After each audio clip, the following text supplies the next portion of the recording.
Hello, Cobalt friends. I am Gabby, and joining me today is Geeknificent. Go ahead and introduce yourself.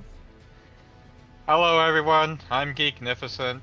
I've been around the internet once or twice, or a few times more than that.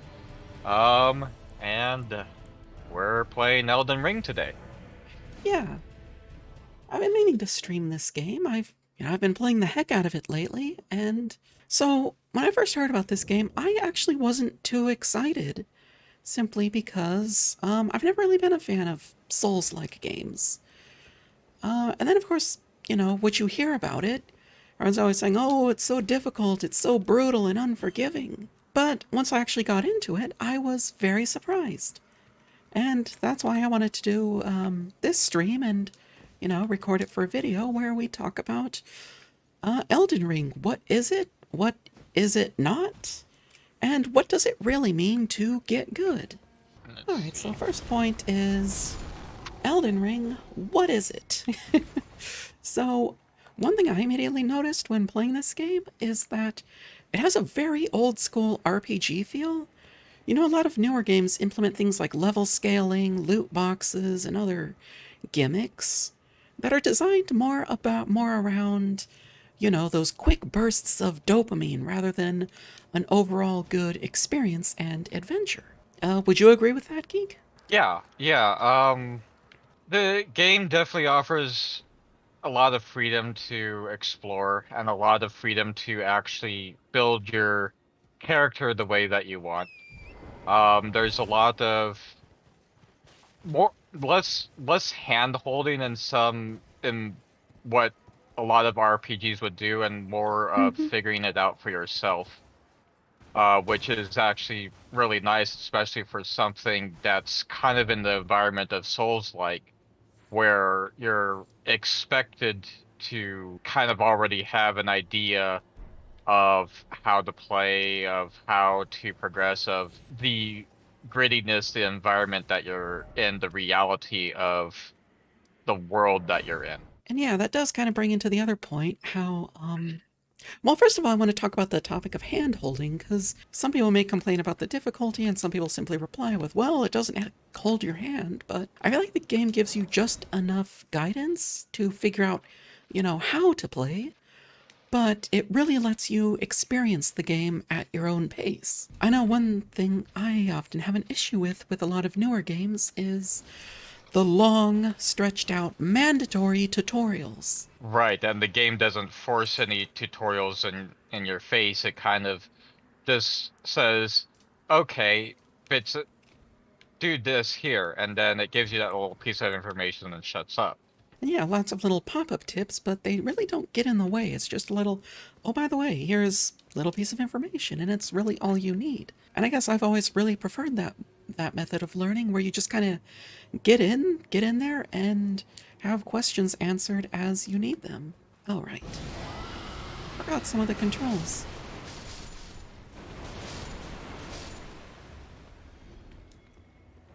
Right, and then moving on to the next point was customization. That's something I really like in a game, and a lot of games, they either just don't give you much in terms of customization, or they just sort of give you the illusion of choice, where, you have these decisions, but they don't really make a big impact on gameplay. In Elden Ring, I felt like, your choices really matter.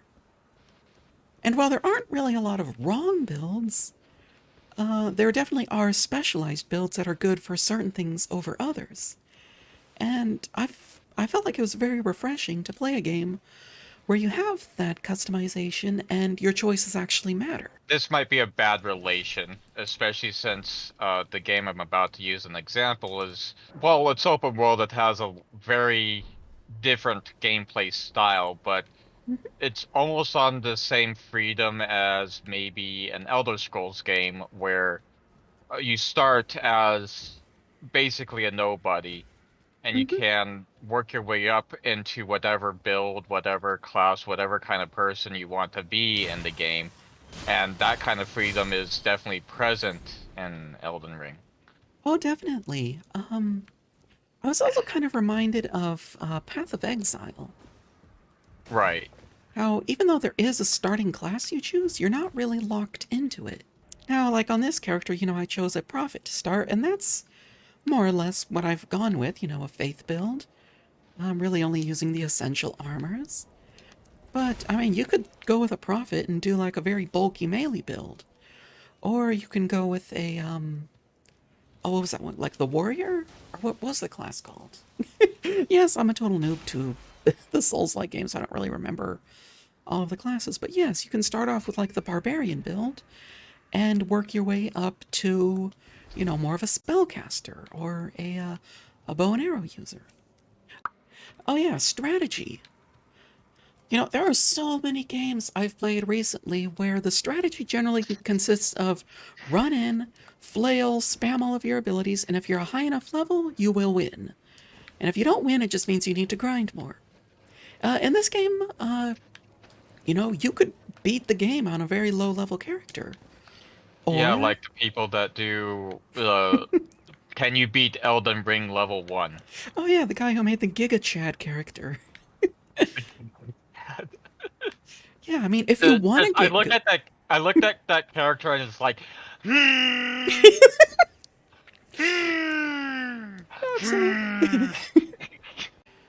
right now I am using, a faith based melee weapon and my dragon seal, which scales off of faith and arcane.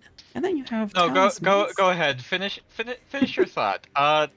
What the phenomenon I'm looking at can wait. Hold on, let me pull up my stream. Oh. And then you get cases in Elden Ring like this where you don't really quite know what to make of things. uh, yeah, no, that's one thing I do like about the game visually is that, well, I'm typically not a big fan of the dark fantasy aesthetic. Every now and then, something very creative and imaginative is thrown at you that kind of throws you off, or just wows you. Like the big jar guy stuck in the ground. But yes, you will occasionally find yourself swapping out your loadout. Different weapons, different armor are suitable for different enemies and challenges. Oh, and your spell loadout. How can I forget about that? No. I missed it. I missed the flying blimp tortoise. Whoops. So right Come now on. I've got my big rock that I can throw. I've got Swarm of Flies. I've got some buffs and heals. But certain combat I encounters may benefit more from having different spells. Oh, I just died in one hit. Yeah, and that's the thing with Elden Ring. If you're woefully unprepared, you can absolutely get clapped by the game. Yeah, and that kind of leads to there's more than one way to overcome the challenges that you face. Like, sure, there's usually some kind of strategy that works best, but a lot of people get creative, like that one guy who made the Giga Chad character, level 1, and came up with some very creative ways of defeating enemies. Right. But yeah, that does kind of bring up to the next point how, one of the criticisms people have about the game is that everything kills you in one hit. And while there is some truth to that, as you've just seen just now, um, it is largely based on your build, or just what level you are. Like, my character is a faith-based build with very low defense. I don't know if you want to call it a glass can, like sort of like a priest build. So she doesn't really have much in terms of defense. Although, as I have read recently, it is good to invest some in vigor. Get it up maybe to 40. Just so you don't, get killed by everything in one hit. But all things considered, I found that the game is not quite as difficult as, well, some people think it is. For every challenge and every difficult enemy you encounter, there's always some kind of weakness they have that you can exploit, or some kind of strategy that can make the fight easier. As I discovered, oof, I'm being attacked by snails.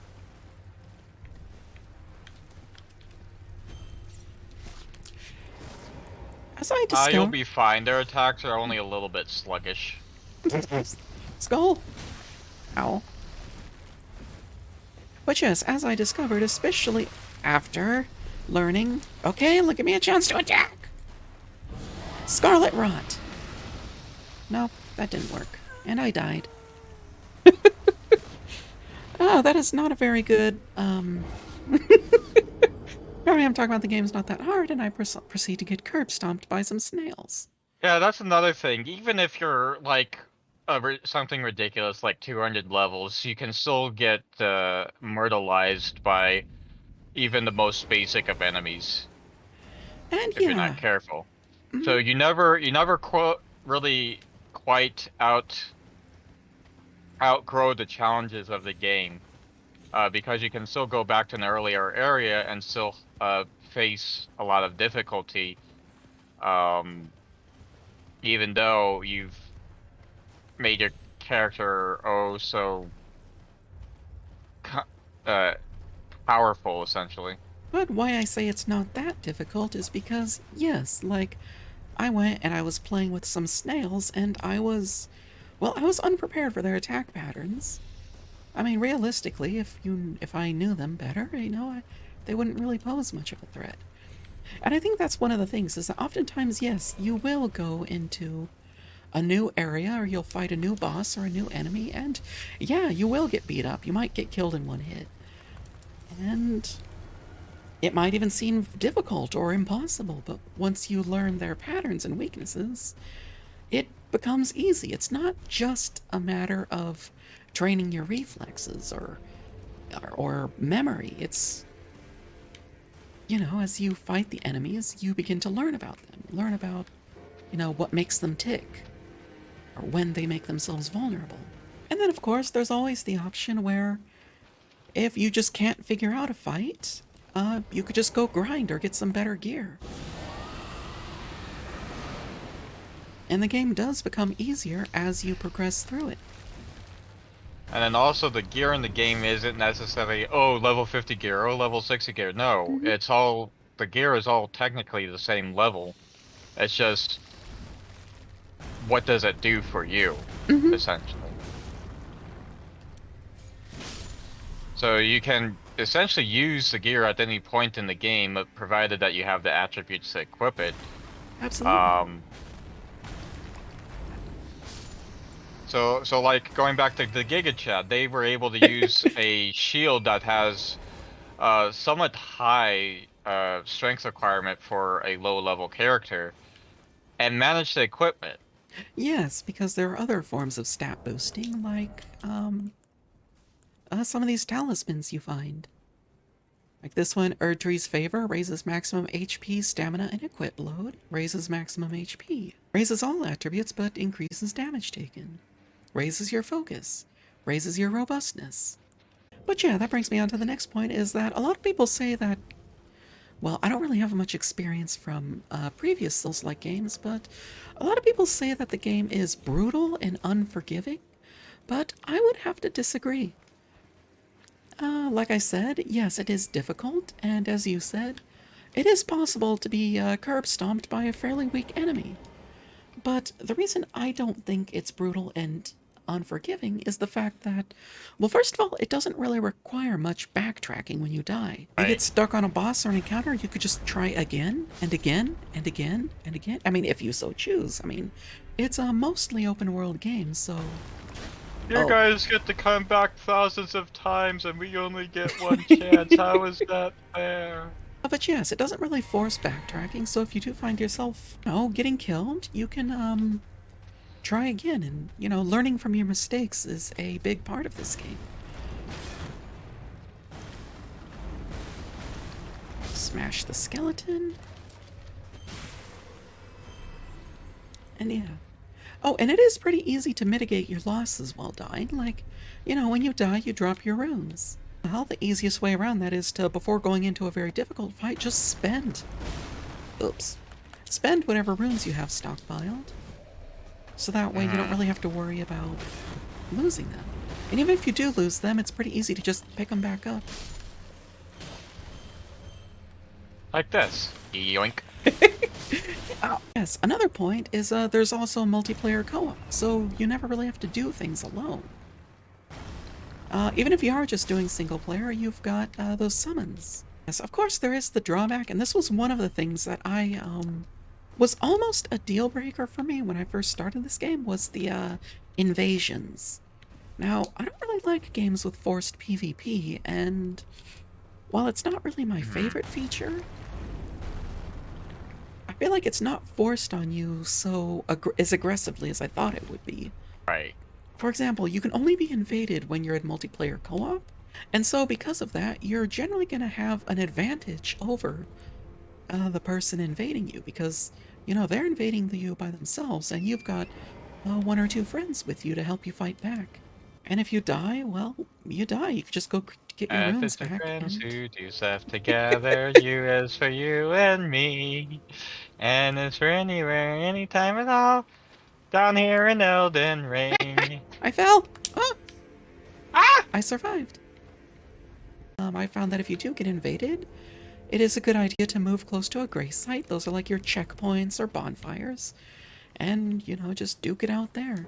And yes, one last thing on the realm of difficulty is that there are a lot of games out there that aren't really known for their difficulty, but I personally find a lot more difficult than Elden Ring, including Mario Maker. I mean, if you've ever done those super expert levels, yeah, those are difficult. That's it's like there is no way to cheese it. I mean, there sometimes is, but yeah, that's a game where it's brutal, it's unforgiving, and you literally just have to get good or you lose.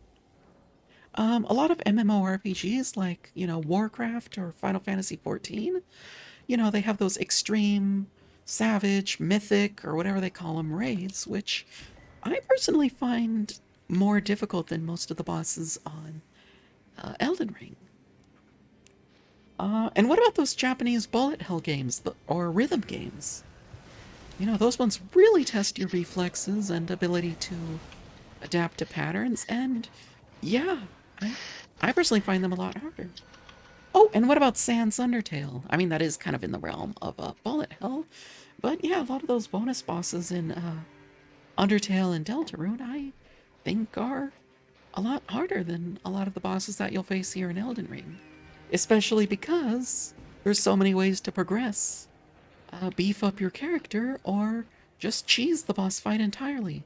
Like, what about that double sentinel fight? You have to fight two at the same time, but they can't reach you if you stand up in that garden, so you could just chuck projectiles at them. Right. You know, whenever we're talking about Souls-like games, people always say, oh, you just have to get good. But I think playing Elden Ring, I've come to learn just what it means to get good. And, you know, I wanted to talk about that. But first, let me ask you, Geek, what does it mean to you to get good? Well, in the case of Elden Ring, it's not necessarily, just finding whatever equipment is lying around and, just spamming levels at your character to make them beefier and stronger. You actually have to understand your opponent to deal with them. And if you don't understand your opponent, then the game will punish you for it, essentially. So in the Yeah, case of getting good, it's understanding your opponent, it's knowing how to fight your opponent, it's knowing when to back off, when to attack. yeah, I know there's a big emphasis on learning through failure. And, well, you know, when you are taking on a difficult boss, you will fail. And that's okay, that's part of the game. You okay? Mistakes were made. How many mistakes? And why was I Let's not part of one, it? two, three, four of them. Yes, getting outnumbered is. Oh,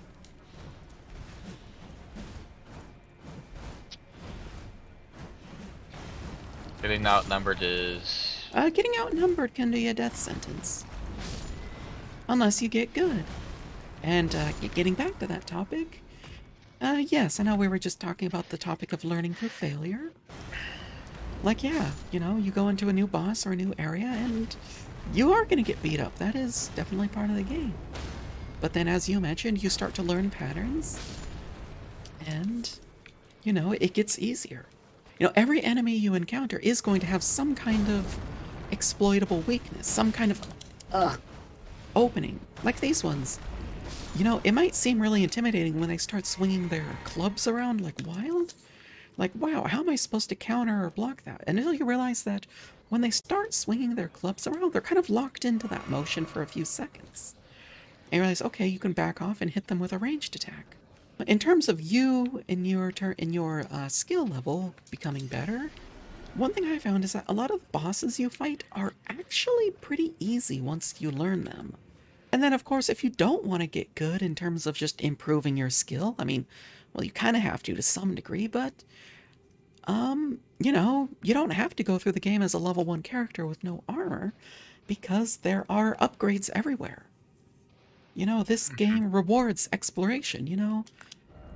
Yeah, see, I need to put more into vigor. Definitely, because there's a lot of like gear that is good for various purposes stashed away all over the world. But yes, just on the topic that you're never really stuck on this game because, you know, if you find a boss or a challenge too difficult, just take a break. Go on a new adventure, explore a new area. For example, I'm actually heading down to a boss that I tried to fight early in the game and got Hmm. stamped by it, and now I'm revisiting it thinking that maybe now I can actually fight the thing.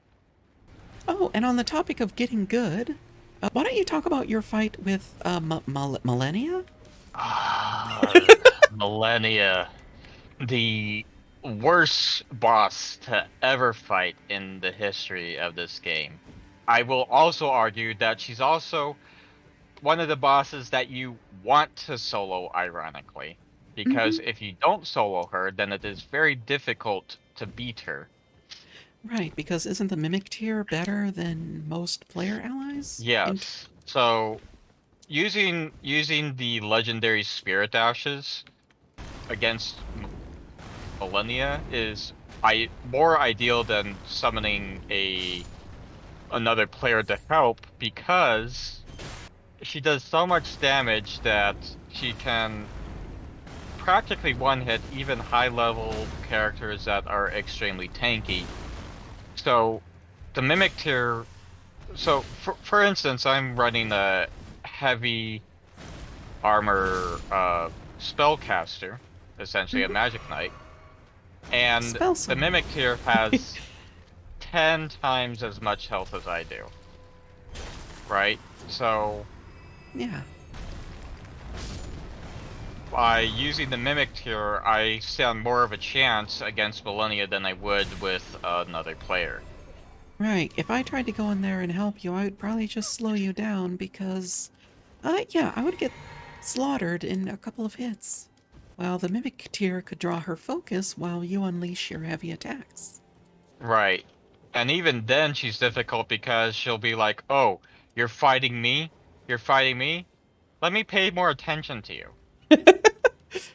So you have to back off, wait for the mimic tier to get aggro back, and then, even if you have something like the Lord's Heal on it, the mimic tier can still very easily get clapped by Millennia. Yes, and then how was it that you finally beat her? Because I know you were stuck on that boss for quite a while. Well, I left the area for a while, leveled up some, looked at new equipment that had different abilities to what I was using, and I put something else together that might have proven useful against her, and it ended up working. This needed a little patience for the fight, of course. Mm-hmm. Patience, exploration, trying different things. And that brings us to the end of the discussion. If you've never played a Souls-like game before, hopefully this video sheds some light on what they're about. In my next video, I'll show some highlights from the stream I did. If you like what you're seeing, please consider leaving a like or comment, subscribe, and all that good stuff. Until next time, take care and remember to find the fun in everything.